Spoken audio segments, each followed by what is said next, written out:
Very good morning, welcome to Raj news. నేను Vijay Shankar. Details చూస్తే ఎట్టకేలకు ఎమ్మెల్సీ దువ్వాడ శ్రీనివాస్ వ్యవహారంపై వైసీపీ హైకమాండ్ దృష్టి పెట్టింది. గత 10 రోజులుగా దువ్వాడ ఫ్యామిలీ వివాదం నడుస్తున్న సంగతి తెలిసిందే. ఒక మహిళతో సన్నిహిత సంబంధాలు కొనసాగిస్తూ తమను పట్టించుకోవడం లేదని దువ్వాడ శ్రీనివాస్ భార్య వాణి ఆరోపించారు. దువ్వాడ ఫ్యామిలీ వివాదంలోకి దువ్వాడ శ్రీనివాస్ స్నేహితురాలు మాధురి ఎంటర్ అయ్యారు. దువ్వాడ కుటుంబ సన్నిహితులు, సామాజిక వర్గ పెద్దలు రంగంలోకి దిగినా ప్రయోజనం లేకుండా పోయింది. ఇంత జరుగుతున్న వైసీపీ హైకమాండ్ పట్టకుండా వ్యవహరించింది.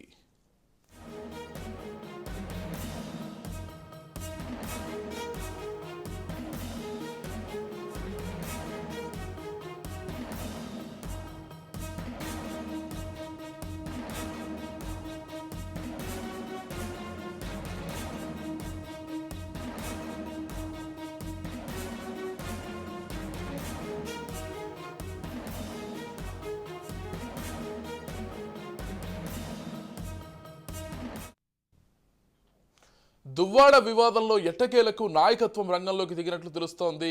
ఎమ్మెల్సీ పదవికి రాజీనామా చేయాలని దువ్వాడకు సూచించినట్లు తెలుస్తోంది.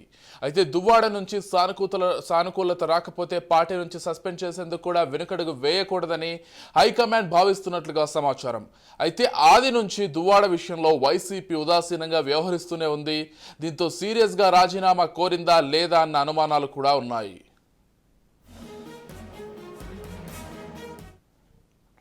రైట్, ఇక ఇదే అంశానికి సంబంధించి పూర్తి సమాచారం అందించడానికి మా ప్రతినిధి శ్రీరామ్ సిద్ధంగా ఉన్నారు. శ్రీకాకుళం వైఎస్ఆర్సీపీ ఎమ్మెల్సీ దువ్వాడ శ్రీనివాస్ వ్యవహారం పైన ఎట్టకేలకు వైసీపీ అధిష్టానం దృష్టి సారించినట్లుగా తెలుస్తోంది.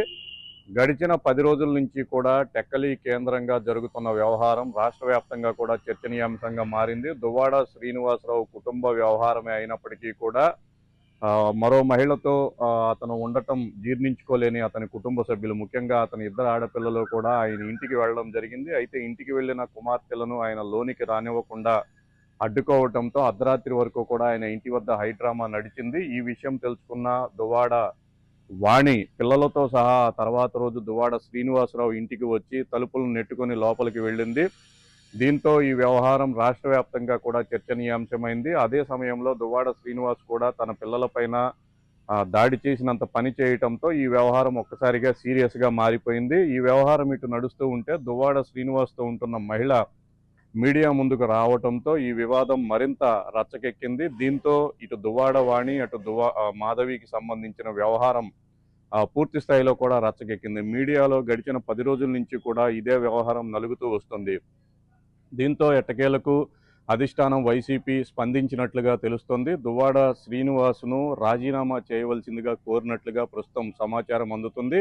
అయితే దువ్వాడ శ్రీనివాసరావు రాజీనామా ఇస్తారా లేదా అనేది కూడా ప్రస్తుతం ప్రశ్నార్థకంగా మారుతుంది. ఒకవేళ ఆయన రాజీనామా ఇస్తే ఓకే, లేదు అనంటే వైసీపీ దీనిపైన కొంత సీరియస్గానే ముందుకు వెళ్లాలని ఆలోచన చేస్తున్నట్లుగా తెలుస్తుంది. ఇదే సమయంలో గడిచిన 10 రోజుల నుంచి దువ్వాడ శ్రీనివాసరావు వ్యవహారం వస్తున్న నేపథ్యంలో ఇదంతా ఆయన వ్యక్తిగత వ్యవహారం అని వైసీపీ పెద్దలు చెప్తూ వస్తున్నారు. ఈ సమయంలోనే మరి గతంలో జనసేన అధినేత పవన్ కళ్యాణ్కి సంబంధించి ఎందుకు ఆ విధంగా ప్రచారం చేశారనేది కూడా ప్రస్తుతం సోషల్ మీడియాలో పూర్తి స్థాయిలో కూడా చర్చ జరుగుతుంది.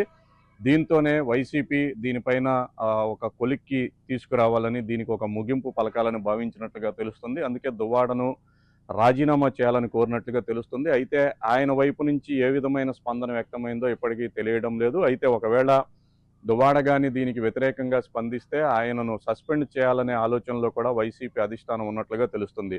మొత్తానికైతే 10 రోజుల నుంచి దువ్వాడ కుటుంబ సభ్యులు రంగంలోకి దిగి రాజీ కుదర్చాలని ప్రయత్నించినప్పటికీ కూడా ఈ వ్యవహారం అంతకంతకు కొనసాగుతుంది తప్ప ఒక ముగింపు అయితే కనిపించడం లేదు. ఈ నేపథ్యంలోనే దువ్వాడ కుటుంబ సభ్యులు కూడా ఆయన పదవి నుంచి తొలగిస్తేనే దారిలోకి వస్తారనే విధంగా కూడా ఆయన పిల్లలు వ్యాఖ్యలు చేసిన నేపథ్యంలో వైసీపీ అధిష్టానం రాజీనామా కోరినట్లుగా వస్తున్న సమాచారం ఈ వివాదానికి తెరపడుతుందని రాజకీయ వర్గాల్లో చర్చలు జరుగుతున్నాయి.